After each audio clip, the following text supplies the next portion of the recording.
Hey, Bestie. Hey, guys. Got two Bestie homeschooling mamas coming at you. I'm Gale. And I'm Christina. And we have an episode for you that I've kind of been talking about for the last year, basically. I've said it's coming, and here it is. It is our foster care episode, the raw truth of what it takes to be a foster parent, a little bit about our story of being foster parents. We're going to discuss these issues that matter to our communities from the perspective that prioritizes family, faith, and doing what's right. So let's dive into a topic that's both incredibly important and often misunderstood, the foster care system. And we are going to specifically talk about Arizona because that's where we are. And that's the system I was a part of. So I can't speak into other states, but this is how it worked here. Foster care is a critical safety net for children who cannot remain safely in their homes. In Arizona, thousands of children are in foster care due to circumstances beyond their control. But what does the foster care system really entail? How does it work?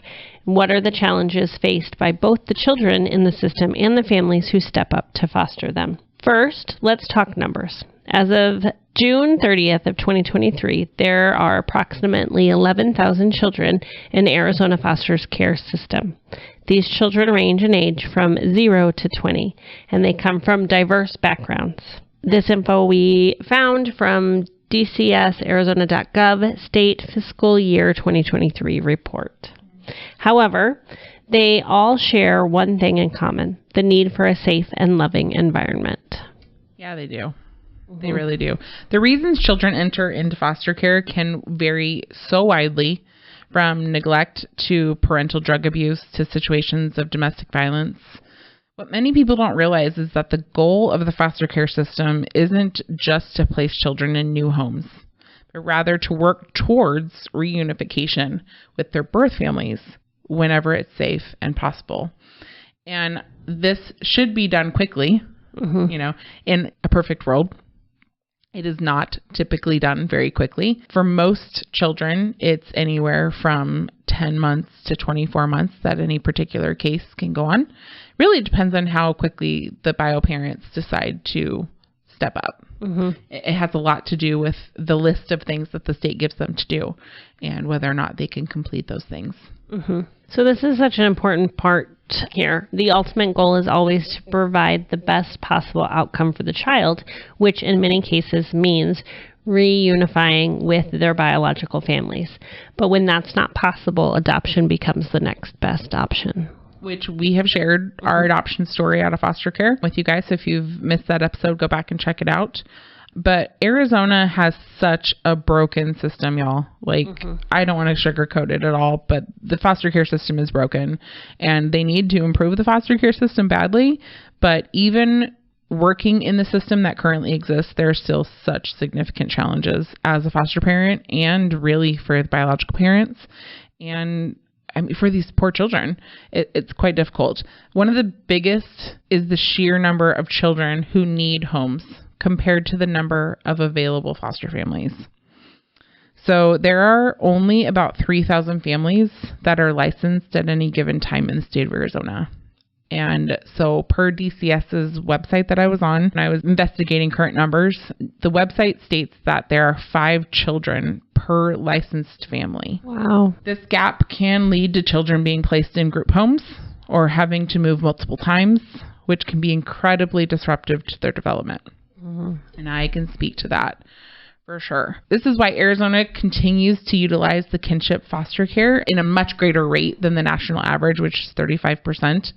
And as of June 30th of 23, which is that report we were reviewing, the percentage of children and youth placed with a relative, licensed or unlicensed, and we'll get into that in a minute, was 58%. When the national average is only 35%.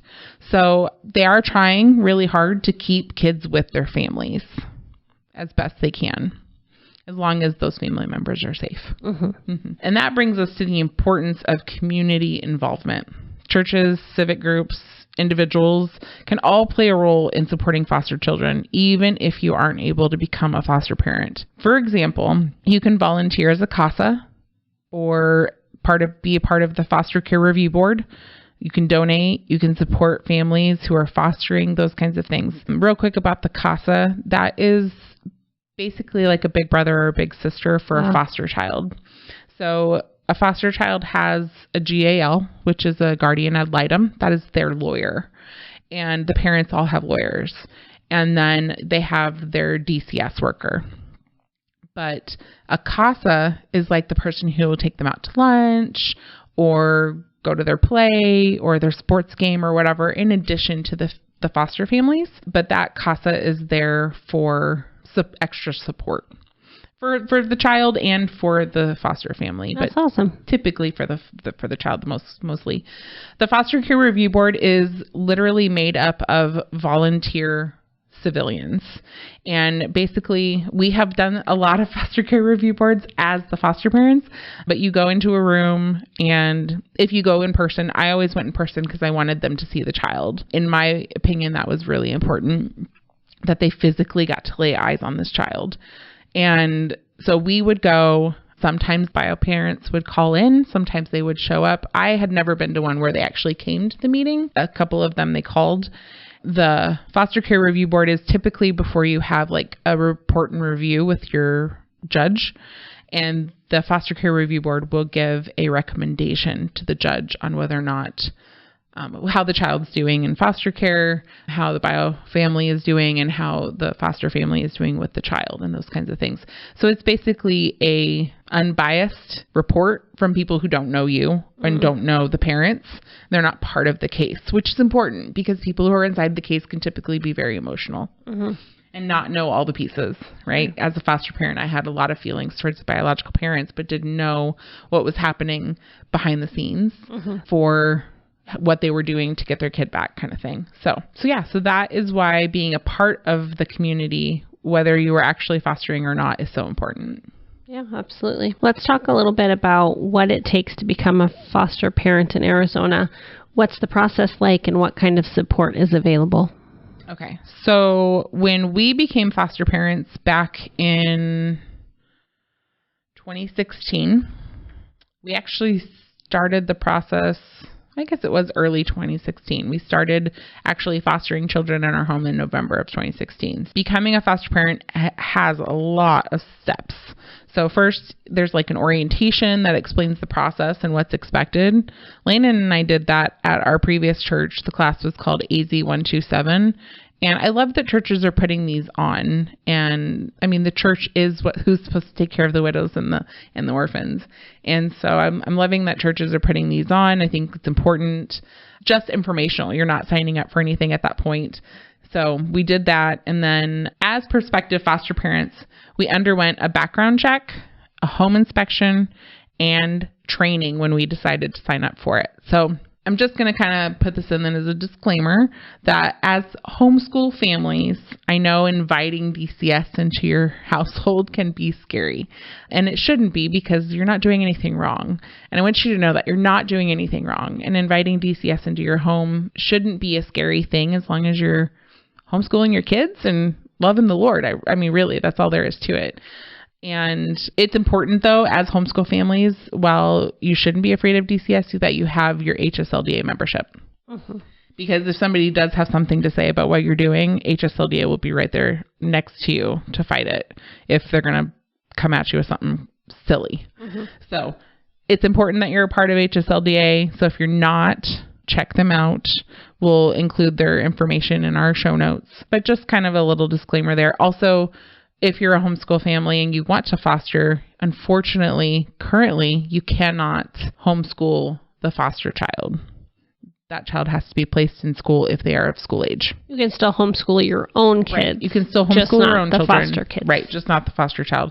Which then makes it a little bit difficult because we're keeping our kids out of school for a reason, and they could be bringing home behaviors, and they could already have behaviors because of traumas. It's a whole different thing. So it really is, we'll talk about this in a minute, but you got to have a whole different kind of strength when you foster.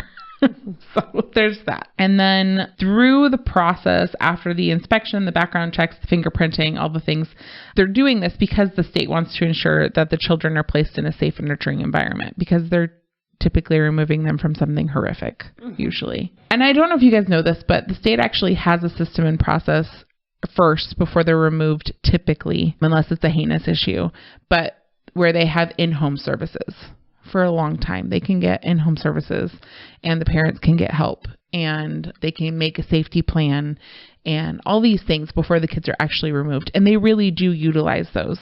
So I wouldn't want you guys to just think that typically kids are just ripped from their home. The state really does try to keep them there. They try to give the parents some chances. And again, unless it's a heinous situation.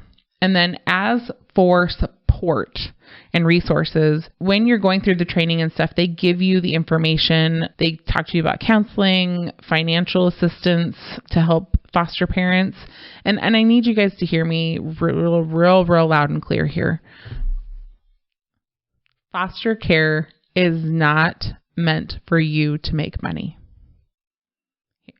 Hear me again. Foster care is not here for you to make money. It's not a lot that you get.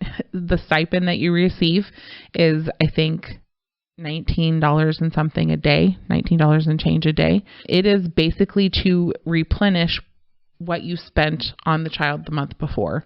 It is not for you to buy a new phone, get an upgrade on your car, unless you can't fit all your children, of course. But I see this so much in TV shows and in movies and stuff, and they kind of demonize foster parents for this purpose. And if you're going to go into fostering, that ain't the reason for it. Let me tell you, if that's your reasoning, don't do it. Don't do it. Do it because you want to love these children. You want to give them the best foot forward, no matter what situation they're coming from. Don't do it for the money because it ain't there. Mm-hmm. Really, that's just kind of just, help, again, the foster parents to meet those needs that the child wasn't having met before. So I'm going to talk a little bit about our experience for the training and stuff. We decided to actually move when we started going through the training of fostering because we wanted to have one extra room, and only God knew that we would need two. Only God knew that we would need, because we had an extra bedroom in our old house and that would have been sufficient. However, down the road, we needed a second bedroom because we had two foster kids at once for a while. And only God knew that, apparently. So when we started signing up to foster, we had to do 11 weeks in person of training. And I believe that is different now that it's 2024. In 2016, that's what it was. And I think it's hybrid now. Like you do 5 weeks in person and 6 weeks online or something like that. And you have to get fingerprinted. You have to legit go downtown and get fingerprinted. You have to get a level 1 fingerprint clearance card. This is not for the weak of heart, guys. And there are people in and out of your house all the time, all the time. I mean, it's for the child's safety. It's for your safety. It's so that everyone who's involved, and there are a lot of people involved in your case, can make sure that all the things are being done for the child and all the things are being done on the parent side as well. So we went through the fingerprinting. We got our background checks. We had our home inspection. It was funny because we did everything while we were still living in a different city. And then we moved to the new city and we had to wait. They had scheduled our home inspection. We had to tell them, no, don't come. It's not this house. So we had to hold that off for a little bit. But the home inspection takes a little while actually to get back. It took 2 months or something for they clear you, but then they have to put all the paperwork through and all the things. And so it was funny because we weren't expecting a call because we didn't know we had been approved as foster parents. And we got a call for a newborn, and we had her for 9 days. That was really hard, to have her for 9 days, and she was brand new and not know, and we're like, oh, okay, well, this is a good way to learn, how quickly things change. But she just went to a family member, so we were kind of that in between space for her. So that was the initial process for us to get. And when they do your home inspection, you guys, you have to have certain things locked and certain things not locked. You can't lock up food. You have to have all of your cleaning supplies, legit all of your cleaning supplies have to be locked. All your medicines have to be locked, which it should be mostly for most families anyways, but we had just moved in, so nothing was baby proof. Now, when you say locked, do you mean like baby locks on cabinets, or do you mean something? It can be just baby locks, like the magnet ones. That's what we had. It doesn't have to be a lock and key. Some people just get one big wooden closing bookshelf kind of thing, and they put locks on that, and that's what they put everything in. Medical, all in one place. We put the little baby locks on all of our places that we had stuff. So, but yes, like you have to have, and they'll come and check. And if it's not there, you have to have all of your fire extinguishers. And there are places too that can help with the fire extinguishers and extra smoke detectors for foster parents. You just take your paperwork to them and you're like, I'm a foster parent and this is what, the OEI, I think is what it's called. The people who check your house say I need in order to qualify, and they'll help you with that. So it helps with finances as well for that part of it. There is some companies too, like nonprofits, that will give you cribs, like brand new cribs, brand new baby mattresses, or beds if it's for an older kiddo, and mattresses for them. So there are places to help if you're getting a placement and you don't have those things. Because it's so last minute that you're sometimes rushing around to... Right. Your license is placed for so many beds, however many beds you've opened. And so you could have a bed full and then have a space for another one, but you don't have the bed for that one because you already filled the other one. And so you can go get a bed real quick from them. Good to know. Okay, so it sounds like while the process is rigorous, it's designed to equip foster parents with the tools they need to succeed. Exactly. The state also offers continued support through the case agencies that provide the case management. So like they can offer therapy to come to your house if your family is struggling, mental health wise through the process and you already have the child in your home kind of deal. Other services to help foster families navigate the challenges that they might face. So behaviors or, if your child needs therapies or whatever. There's so many people in and out of your house while you're a foster parent. It's just absolutely bonkers. So like for us, we not only had the DCS worker, the guardian ad litem, for our son who we did adopt, we had the tribal DCS worker come in. And then of course we had all of his therapies that were in the home until he was 3, because AZIP does all your therapies at the house. And so he had speech and behavior and play therapy and all the things. So we legit had people in and out of here all the time. But it was important and he needed it. So it was okay. Yeah, it worked out. So for those listening who might be considering fostering, what would you say are the most important qualities or mindsets to have? I would say patience and empathy and a super strong support system. Those are the key things that you have to have. Fostering can be so incredibly rewarding, but it is so, so hard and challenging. Children in the system have often experienced trauma. Honestly, if you have a child in your home and they have been ripped from their other home, it is a trauma. Like, even if they are too young to know that it's trauma, their body knows that it's trauma. So being able to provide that stability, the love and understanding is crucial. And having a network of people who can offer practical and emotional support makes a huge difference.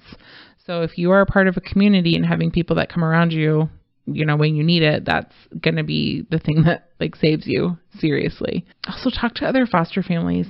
Get an idea of what you're getting into.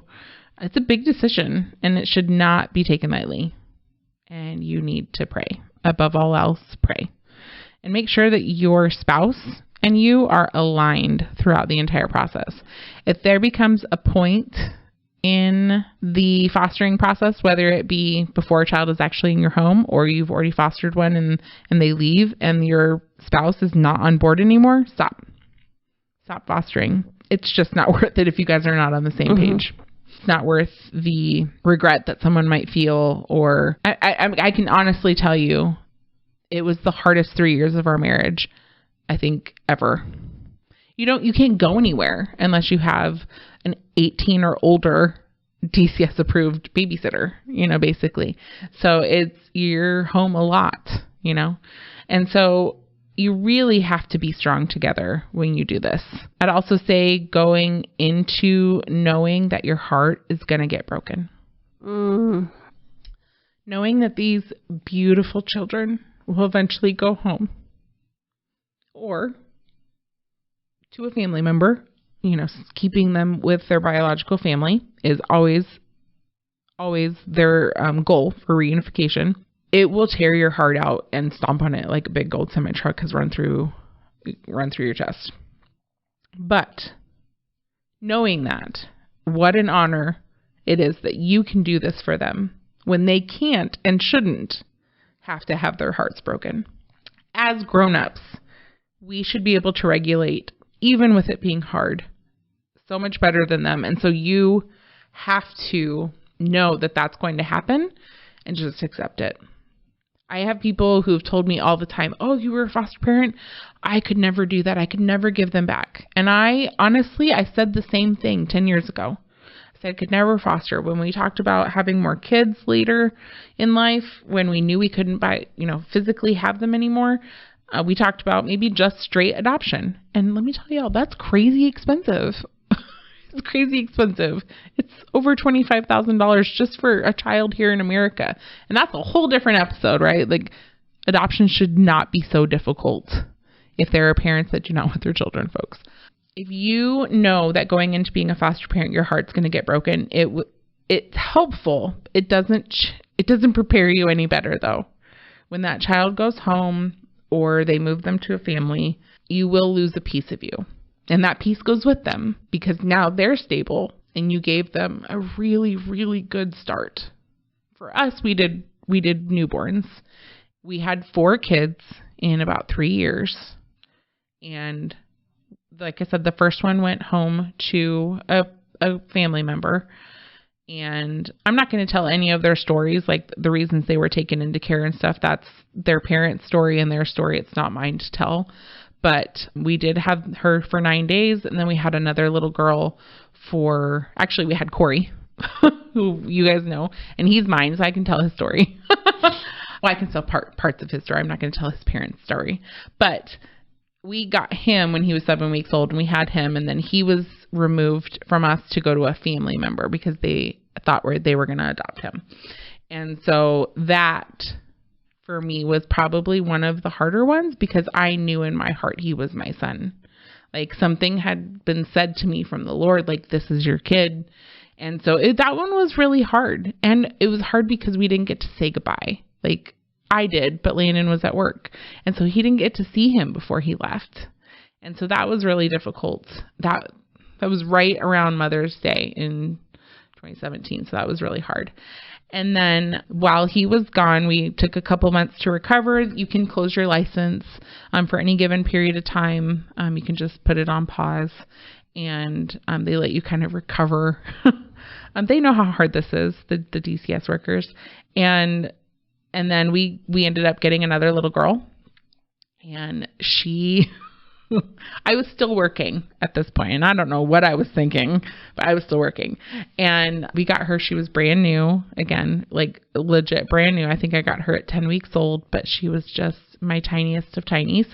And we had her for like 11 months almost. And while we had her, Corey came back. So that's what I'm saying. Like, the Lord knew we were going to need 2 rooms. Because you can't keep them in the same room because they're a boy and a girl. So at least those were the rules back then. And so we had her, and she went home to Mom, which I was so grateful for. Mom did the hard work and did the things, and it just is such a blessing. And then our next little one we got a couple months after she went home, we got another little girl. And we had her for the longest, aside from Corey, but we had her for almost 17 months. And watching her parent overcome all the things and do the things to get her back was so freaking inspiring. And I'm gonna tell you this. I don't have it in my notes, but if you go into foster care thinking that you're not going to speak to the bio parents or you're not going to cheer them on, then don't do that either. We actually went in with that heart. We're like, we just want to adopt. We're not going to do this. We're not going to have a relationship with the parents. And the Lord knew better. Like, he legit knew better. And we fell in love with each of these families, and we prayed for them. We prayed with them. And the relationship that you build with these families, knowing you're in their corner, I think is so different than having to be enemies. And unfortunately, I think that's how the world sees foster care versus biological families. I think they see it as a clash, and it doesn't have to be. It can be a beautiful masterpiece, because you can be their cheerleader and still keep a safe distance, which you need to. Don't let them into your life. Don't let them know where you live. Don't give them your phone number. Do everything the state tells you to do. But when you go to court and you see them, cheer them on. Let them know that the things they're doing that, obviously the court sees, that you're encouraged by it.